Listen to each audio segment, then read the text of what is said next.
Chez 22, on travaille sur une plateforme de distribution d'algorithmes d'intelligence artificielle et d'analyse des vidéos. Le premier produit, c'est pour le secteur de la Smart City, où on installe nos algorithmes directement dans les centres de supervision urbains pour analyser en temps réel les flux vidéo des différentes villes.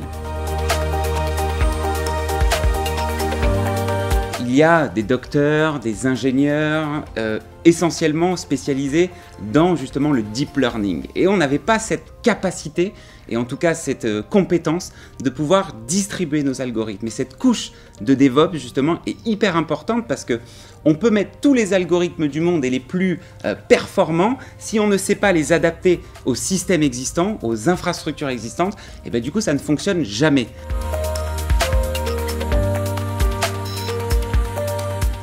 Finalement, la première clé, elle n'a pas été technique, ça a été vraiment la collaboration. William le disait, on est arrivé avec une squad d'ops. Ça n'aurait pas marché si on était resté juste, nous, notre équipe, à essayer de faire notre truc. On a vraiment collaboré, dev et ops, même quand il fallait faire du développement.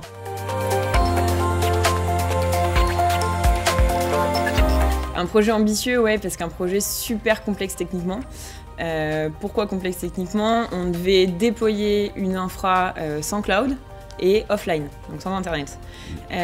On a eu globalement trois solutions novatrices. La première, c'est installer du Kubernetes on-prem, développer un opérateur, donc qui est une brique custom de Kubernetes pour s'adapter au workflow applicatif de 22, pour gérer la consommation des ressources. Ça a été le premier truc. Deuxième truc, on va déployer souvent cette solution.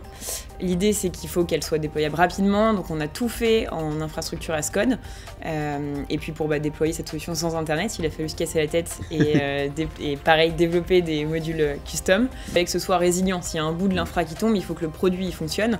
Ça s'appelle du failure by design et ça a été aussi bien fait sur le côté ops que sur le côté applicatif.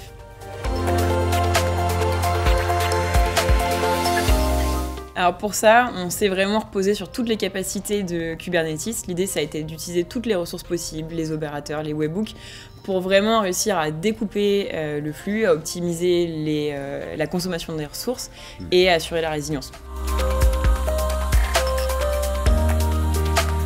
La prochaine étape, c'est de mettre ça dans le cloud et d'en faire une vraie solution SaaS. Techniquement challengeant, une équipe qui est passionnée par son produit, donc ça se transmet, et puis des gens super sympas, super humains. Merci. Une squad de personnes hyper intelligentes, hyper rapides, qui saisissent les problèmes, qui vont vite, qui sont clairs et transparents, comme je disais. Enfin, je veux dire, une vraie équipe qui soutient et qui trouve des solutions, et ça fait du bien.